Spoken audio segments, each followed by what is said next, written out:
Yo, what's up, guys? Hey, it's been a long time since I've done a video. I know I've slacked, I just haven't had time, or even actually, I just haven't felt led to, honestly. But I wanted to share this today. This has been on my heart over the last couple of days, and it's just a story I want to tell you and make some applications, and hopefully, it will inspire you and help you in some way. But it's just something that I've been thinking about over the last couple of days, and it's a story of something that happened in my life and excuse my voice because I have something going on. I've had a sickness the last couple of days, and actually earlier today I couldn't talk at all. My voice was completely gone, but it's starting to come back a little better now. But it still sounds kind of raspy, so please ignore that. But this story is something I haven't told anybody around here in Kansas or Colorado. I mean, I'm in Colorado now. I was in Kansas before I moved out here, but nobody knows this except for my friends that I grew up with back in Georgia, um, back in my earlier teens. I think I was 12 years old at the time that this happened. And what happened was, so I was 12, and I had a very best friend of mine, Jason. And me and Jason hung out all the time. We did everything together, and we also met a guy who played baseball with us on our Little League baseball team named Sterling. And so Sterling and Jason and I became very close friends, and we hung out all the time. And Jason was a year older than me, and Sterling I think was a year or two older than Jason. And so Sterling actually had a car, and so he could drive, and so we were still too young to drive. So Sterling would drive us all around, and we would do this every Friday night. We would go over to a truck stop in town called the Petro, and this particular truck stop had arcade games and different things like that. So we would stop there and play. Every Friday night we'd hang out there, till late at night and play arcade games and just hang out, and we'd do this pretty much every Friday night. Well, one particular Friday, I was hanging out at Jason's house. He was my next door neighbor. Sterling contacts us and says, "Hey, I'm going to go to Petro tonight. Do you guys want to come?" And for whatever reason, it was really weird, but for whatever reason, looking back now, I know why. But for whatever reason, at the moment, we just decided we didn't want to go this night. We just decided we was going to stay home and chill that night and not go, which was very odd for us because we'd always do this every Friday night. And to get out, and do something outside of your house when you're a young guy, a little teenager, man, we, would always do that. But for whatever reason that night, we just decided we didn't want to do it. We told him to go ahead and go and have fun, but we were going to stay home. So Sterling went by himself to Petro that night to play games, and hang out. And what happened was a man approached him while he was there, and showed him like a fake ID and told him that he was a investigator from out of town, and he was in town to investigate. He didn't know the area, and he was looking for a local to show him around town, and he'd give him cash if he would do that. If he would help him out and show him around town, he'd give him cash to do it. So Sterling was like, "Sure, man, I'll help you." He's a nice guy. He's like, "Yeah, I'll help you out and get some extra cash in the meantime." Great, So they get in this guy's car and start driving around. And next thing you know, he's like, "Well, what's down this road?" And he's asking Sterling these questions. "What's down that road?" And they'll go down these roads. And eventually, he goes down this really long dirt road, and there's just trees and woods all around. There's nothing else out there. No one around.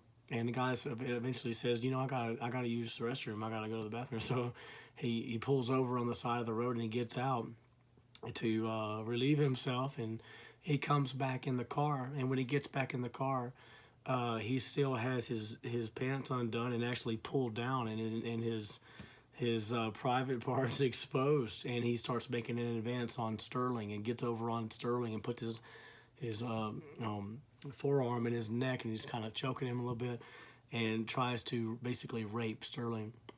Well, Sterling always carried a Bowie knife with him, and I knew that. We all knew that. He always had a Bowie knife on him everywhere he went. And Sterling, in the moment, thinking, he not knowing what's going on and what's going to happen to him. Is this guy going to rape him and kill him? He didn't know. He pulls his knife out and gets a hold of his knife, pulls it out, and stabs the guy. And he ends up stabbing him, I think, at least 6 times in different areas. And the guy is now, he's unable to attack Sterling anymore, and he's dying basically. And Sterling pulls him out of the car, gets him off of him, pulls him out of the car, pulls him off to the side of the road in the woods, and gets back in the guy's car and takes off. He's confused. what just happened, you know? I mean, what would you do in that situation? I don't think any of us can say what you would do unless you're in that situation. And he left, and he went home to tell his mom what had just happened. He didn't know what to do. He didn't know what, you know, he was just scared, confused, and went home and told his mom, and eventually went on the run because he just didn't know what to do, and he just went on a run and drove up north to towards Atlanta. And eventually, 3 days later, he turns himself in and confesses immediately. Says, "Hey, yes, this is what happened. I stabbed this guy, and this is why. This is what he did to me."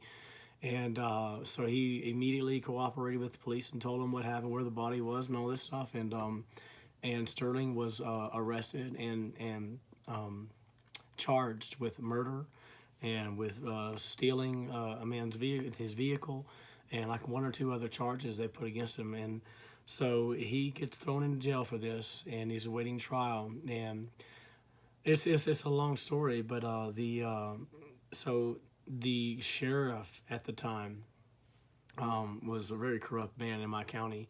He sold more drugs than some of the biggest drug dealers in my little town in Carnesville, Georgia, and very corrupt. But he knew that man. He was a good friend with that man, and he kind of made it to where when Sterling was going through the trial for all of this, that well, see, what happened was his mom, Sterling's mom, started investigating and looking into this guy and who he was and all this.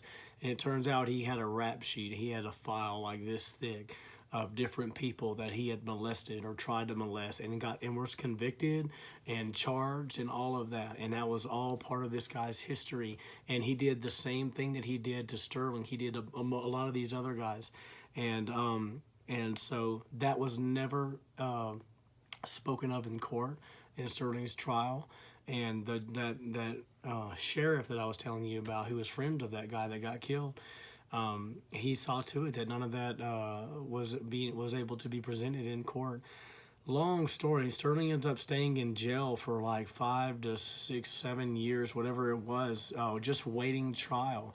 And his mom the whole time is fighting for his freedom and saying, "Hey, he's just you know, defending himself and all that." And there were different prosecutors brought in and judges, and it just kept getting prolonged, the trial and all this, and he couldn't get out of jail. And he ended up getting sentenced to life in prison for murder plus 40 years for murder and the other charges.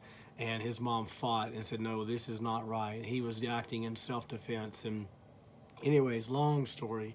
But so CBS, 48 Hour Mysteries, the name of the show is like 48 Hour Mysteries or something like that, comes out here. So she gets a hold of them, and they come out and do a story about Sterling's story.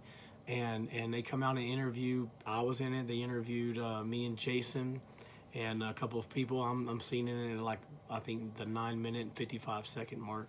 I didn't make any statements. I was just basically listening to Jason's talk and agreeing with him. And we were talking about Sterling and how he's a good man and all this.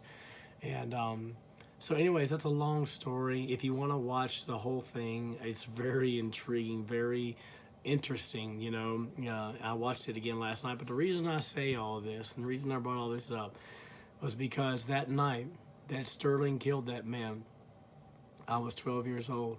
And I should have been with Sterling when that happened. Normally, me and Jason both would have been with Sterling when that happened.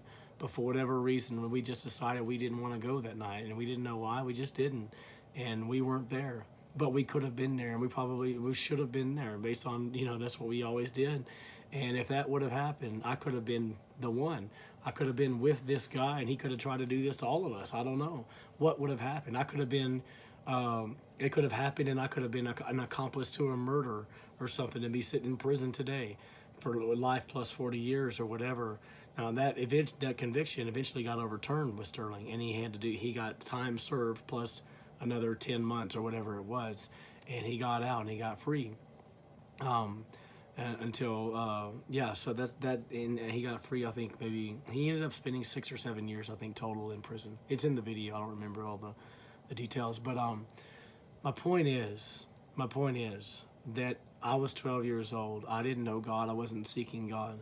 But God, my whole life, had been chasing after me and reaching out to me and trying to get me to himself and watching over me and keeping me from things that could have cost me my life, that could have put me in prison for 40 years or whatever it was, you know. And God somehow got through to us and led us that night not to go out that night with Sterling.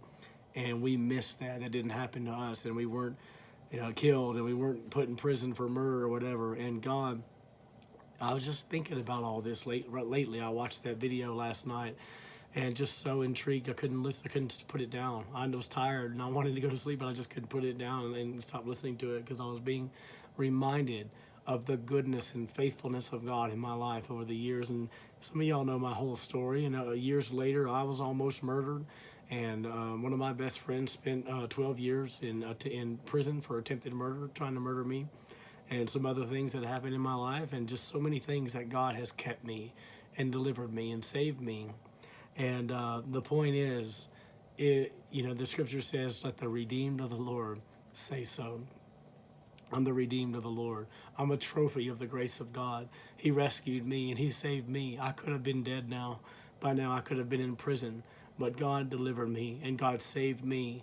And the scripture says in Isaiah 51, I think it says, you who seek the Lord, you who seek after the Lord, look to the rock from which and you who seek after righteousness, look to the rock from which you were hewn, and to the hole of the pit from which you were dug. In other words, you that are seeking after God, remember where you came from. Remember where God brought you out of and what he did for you. And that's my whole point today, is I'm just remembering what God's done for me and how he's kept me. And I just want to say that God has a plan for your life. And maybe some of you have a similar story and similar things, or maybe not too similar, but you can look back over your life and God will show you instances where God kept you. God rescued you. God kept you from making the wrong decision or whatever it was and brought you to where you are today. And I just want to say that God has a plan for you. God has a beautiful plan for your life. He said, I know the thoughts that I think towards you, the plans that I have for you. They are plans to prosper you and not to harm you, to give you a future and to give you a hope. God has a good plan, a bright plan and future for you. And I just want to say that, what he did for me, he'll do it for you. He loves you. He's looking after you. He's keeping you. He's watching over you. Even when you don't realize it, even when you don't know it, I firmly believe we'll get to heaven one day and he will show us times where he rescued us and saved us. And we didn't even realize it. We didn't even know it.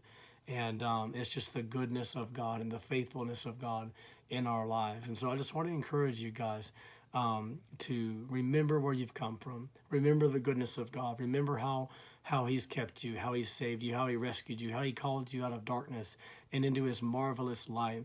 And if you want to watch the whole video, the 48-hour mystery show, just send me a link or send me a message and I will send you the link to it so you can watch it. It's very interesting. You'll see me in, I think, the 9-minute and 55-second mark. I got long hair. I had long hair down to my shoulders. Now I don't have any hair. But I've come so far. God's brought me so far, and I'm so thankful. I'm so thankful to the Lord for his goodness and for his mercy in my life and what all he's done for me. And I know that my life, it matters, and there's a reason that I'm still here. God has a plan, a great plan for my life, and there's a reason that I'm here, and it's to share the good news of Jesus with the world. And what he did for me, he'll do it for you, and he'll do it for your family. He'll do it for your friends and your loved ones. And I just want to encourage you guys to seek the Lord and to love him because he first loved us, and honor him and let him reveal himself to you. If he wants to speak to you, he wants to reveal himself to you. And I love you guys, and I hope you have a good rest of your weekend. That was very long, and I hope you listen to the whole thing. But I love you guys. Peace out.